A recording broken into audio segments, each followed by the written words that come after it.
কখনো কি মনে হয়েছে যে সবকিছুই ছেড়ে দিতে ইচ্ছা করছে? মনে হয়েছে যে স্বপ্নগুলো খুব বড় আর চ্যালেঞ্জগুলো আরো বড়? কখনো কি মনে হয়েছে যে আমি পারবো না? মনে হয়েছে যে এই পথটা খুব কঠিন? আপনি হয়তো অনেকবার ব্যর্থ হয়েছেন, হয়তো অনেকেই আপনাকে বলেছে যে আপনি সফল হতে পারবেন না। কিন্তু জানেন কি, যে ইতিহাস বলে যারা জীবনে সবচেয়ে বড় সাফল্য অর্জন করেছে তারা সবাই কোনো না কোনো সময় ব্যর্থ হয়েছিল। মনে রাখবেন, প্রতিটি সফলতার গল্প শুরু হয়েছিল সংগ্রাম দিয়ে। নমস্কার, আমি রোহন ঘটক, মোটিভেশনাল রোহন চ্যানেলের নতুন ভিডিওতে আপনাদের স্বাগত।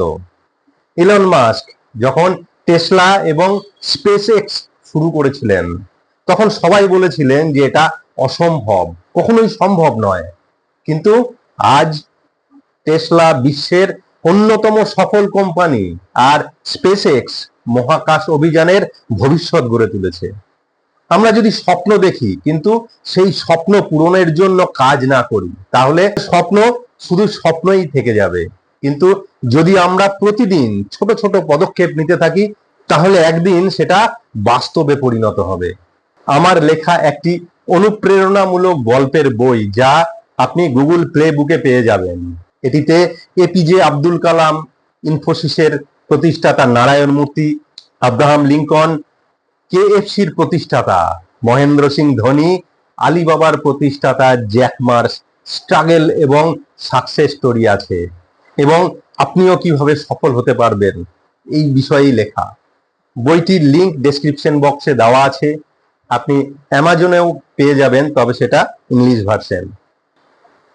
আজ আমি আপনাদের এমন কিছু গুরুত্বপূর্ণ শিক্ষা দেব যা আপনার জীবন বদলে দিতে পারে। যদি আপনি কথাগুলো মন দিয়ে শোনেন, ভিডিওটি স্কিপ না করে এবং আপনার জীবনে কাজে লাগান, আপনি আপনার স্বপ্ন পূরণ করতে পারবেন, সে যত বড়ই চ্যালেঞ্জ আসুক না কেন। সফলতা ভাগ্যের খেলা নয়, ধারাবাহিক প্রচেষ্টার ফল। অনেকে ভাবে সফলতার জন্য ভাগ্য দরকার, কিন্তু বাস্তবতা হলো ভাগ্যের চেয়ে বড় হলো পরিশ্রম, অধ্যাবসায় ও ধারাবাহিক প্রচেষ্টা। যদি শুধু ভাগ্যের উপর নির্ভর করেই কেউ সফল হতে পারত, তাহলে আমরা কেউই পরিশ্রম করতাম না। অনেকেই ভাবেন যে যার ভাগ্যে আছে সে সফল হবেই, আর যার ভাগ্যে নেই সে যতই চেষ্টা করুক কোনো লাভ নেই। কিন্তু সত্যিই কি তাই? ভাগ্যের চেয়ে বড় হলো পরিশ্রম, ধৈর্য এবং নিরবিচ্ছিন্ন প্রচেষ্টা। আসল সত্য হলো, সফল মানুষেরা ভাগ্যের অপেক্ষায় বসে থাকেনি, তারা সুযোগ তৈরি করেছে, পরিশ্রম করেছে, আর তাদের ধারাবাহিক প্রচেষ্টার ফলে তারা সফল হয়েছে। ভাগ্যের উপর ভরসা করলে কি হয়? যদি আপনি মনে করেন যে ভাগ্যই সবকিছু ঠিক করে দেয়, তাহলে আপনি তিনটি মারাত্মক ভুল করবেন। এক, আপনি চেষ্টা করাই বন্ধ করে দেবেন। যখন আপনি ভাববেন যে যা হবার তাই হবে, তখন আপনার নিজের প্রচেষ্টা কমে যাবে, আপনি পরিশ্রমের গুরুত্ব বুঝতে পারবেন না। দুই, আপনি দায়িত্ব অন্যের ওপর চাপিয়ে দেবেন। নিজের জীবন নিয়ে সিদ্ধান্ত নেবার বদলে আপনি দোষ দেবেন পরিস্থিতিকে, সমাজকে, এমনকি নিজের কপালকেও। কিন্তু সত্য হলো, আপনি যদি নিজের উন্নতির জন্য কাজ না করেন, তাহলে কেউ আপনার জন্য কিচ্ছু করবে না। তিন, আপনি কখনো বড় কিছু করতে পারবেন না। বিশ্বের সবচেয়ে বড় অর্জনগুলো এসেছে পরিশ্রম, লেগে থাকা এবং শেখার মধ্য দিয়ে। শুধু ভাগ্যের অপেক্ষায় বসে থাকলে কিছুই সম্ভব নয়। সফল মানুষদের ভাগ্য কি ভালো ছিল, নাকি তারা কঠোর পরিশ্রম করেছে, বারবার ব্যর্থ হওয়ার পরেও চেষ্টা করে গেছে? সফল মানুষদের ইতিহাস কি বলছে, ভাগ্য নাকি পরিশ্রম? ডক্টর এপিজে আব্দুল কালাম একজন দরিদ্র পরিবারের ছেলে। ছোটবেলায় সংবাদপত্র বিক্রিও তিনি করেছেন। যদি তিনি ভাগ্যের দোহাই দিতেন, তাহলে কি তিনি ভারতের মিসাইল ম্যান হতেন? না, তিনি কঠোর পরিশ্রম করেছেন, বারবার ব্যর্থ হয়েছেন, শিখেছেন এবং নিজেকে প্রমাণ করেছেন। স্টিভ জবসকে তার নিজের কোম্পানি অ্যাপেল থেকে বের করে দেওয়া হয়েছিল, কিন্তু তিনি হাল ছাড়েননি। তিনি নতুন করে আবার শুরু করেছিলেন এবং অ্যাপেলকে বিশ্বের শীর্ষ ব্র্যান্ডে পরিণত করেন। অমিতাভ বচ্চন তার কেরিয়ারের শুরুতে সবাই বলতো তার গলার স্বর ভালো নয়, তিনি কোনোদিন সফল হবেন না। একের পর এক সিনেমা তার ফ্লপ হয়েছিল, কিন্তু তিনি কি হাল ছেড়েছিলেন? না, তিনি পরিশ্রম করেছেন, নিজেকে প্রমাণ করেছেন, এবং আজ তিনি ভারতীয় সিনেমার কিংবদন্তি। ধারাবাহিক প্রচেষ্টার শক্তি কি? কেন এটা গুরুত্বপূর্ণ? রেগুলার বা ধারাবাহিক প্রচেষ্টা ছোট ছোট পরিবর্তন এনে দেয়, যা একদিন বিশাল সাফল্য তৈরি করে। যদি আপনি প্রতিদিন 1% করে উন্নতি করতে পারেন, 100 দিন পর নিজেকে 100% উন্নতির জায়গায় নিয়ে যেতে পারেন। প্রতিদিন 1 ঘন্টা নতুন কিছু শিখুন। 1 বছর পর আপনি এমন একজন হয়ে উঠবেন যা অন্যের চেয়ে অনেক বেশি এগিয়ে। প্রতিদিন কাজের মান উন্নত করুন। সময়ের সাথে সাথে আপনি দক্ষতা অর্জন করবেন এবং সেরা হয়ে উঠবেন। যে ব্যর্থ হয় সে যদি আবার চেষ্টা করে, তাহলে একদিন সে সফল হবেই। সফল হতে গেলে কি কি করা দরকার?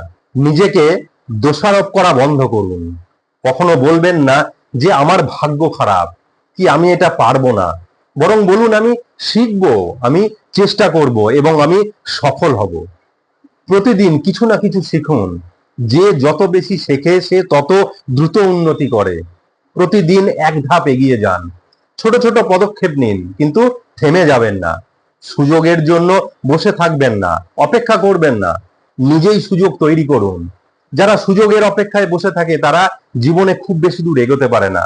কখনো হাল ছাড়বেন না। ধৈর্য আর চেষ্টা থাকলে সফলতা আসবেই। সফলতা কোনো ম্যাজিক নয়, এটি ধাপে ধাপে অর্জন করতে হয়। আমাদের চারপাশে অনেকেই সফল হয়, আবার অনেকে ব্যর্থও হয়, কিন্তু পার্থক্য কোথায়? সফল মানুষদের কিছু নির্দিষ্ট অভ্যাস, মানসিকতা ও কাজের ধরন আছে, যা তাদের সাধারণ মানুষের চেয়ে আলাদা করে তোলে। কোন কোন অভ্যাস আপনাদের অন্যদের থেকে অনেক এগিয়ে দেবে এবং কিভাবে আপনি আপনার জীবনের প্রতিটি ক্ষেত্রে উন্নতি করতে পারবেন, এখন সেগুলো নিয়ে আলোচনা করব। তার আগে ভিডিওটি এখনো লাইক না করে থাকলে অবশ্যই একটা লাইক করবেন। সাবস্ক্রাইব করতে তো কোনো টাকা পয়সা লাগে না, তাহলে সাবস্ক্রাইব করবেন আর বেল আইকন ক্লিক করবেন, যাতে এরকম অনেক ভিডিওর মাধ্যমে আপনাদেরকে আমি মোটিভেট করতে পারি, তার সব ভিডিওর নোটিফিকেশন আপনাদের কাছে পৌঁছাবে। সফল হতে চাইলে প্রথমেই দরকার একটি নির্দিষ্ট লক্ষ্য। অনেক মানুষ অস্পষ্ট স্বপ্ন দেখে, কিন্তু সফল মানুষ নির্দিষ্ট লক্ষ্য তৈরি করে এবং তার জন্য পরিকল্পনা করে। আমি বড় হতে চাই, সফল হতে চাই, এটা ভুল। সঠিক উপায় কি? আমি আগামী 1 বছরের মধ্যে আমার কেরিয়ারের 50% উন্নতি করব, বা অমুক সালের মধ্যে এই জিনিসটা আমি অ্যাচিভ করব। স্মার্ট গোল সেট করুন। স্মার্ট গোল কি, এই নিয়ে আমার একটা ভিডিও আছে, যেটা দেখবেন। ভিডিওটির লিংক ডেসক্রিপশন বক্সে দেওয়া আছে। লক্ষ্য অনুযায়ী সঠিক পরিকল্পনা তৈরি করুন। লক্ষ্য ঠিক করাই যথেষ্ট নয়, তার জন্য শক্তিশালী পরিকল্পনা দরকার। সফল মানুষেরা কেবল স্বপ্ন দেখে না, তারা সেই স্বপ্ন বাস্তবে রূপ দেওয়ার জন্য প্রতিদিন কাজ করে। কেমন হবে আপনার পরিকল্পনা? দৈনিক, সাপ্তাহিক ও মাসিক পরিকল্পনা তৈরি করুন। প্রতিদিন অন্তত একটা কাজ করুন যা আপনাকে আপনার লক্ষ্যের দিকে এগিয়ে নিয়ে যাবে। নিজের অগ্রগতি ট্র্যাক করুন। কোথায় উন্নতি হচ্ছে আর কোথায় ঘাটতি হচ্ছে তা বিশ্লেষণ করুন। বিল গেটস যদি প্রথম ব্যর্থতার পরেই হাল ছেড়ে দিতেন, তাহলে কি মাইক্রোসফট থাকতো? ক্রিকেটে সচিন টেন্ডুলকার প্রথম খেলাতেই যদি হেরে গিয়ে অবসর নিতেন, তাহলে কি তিনি আজ কিংবদন্তি হতেন? ব্যর্থতাকে শেখার সুযোগ হিসাবে দেখুন।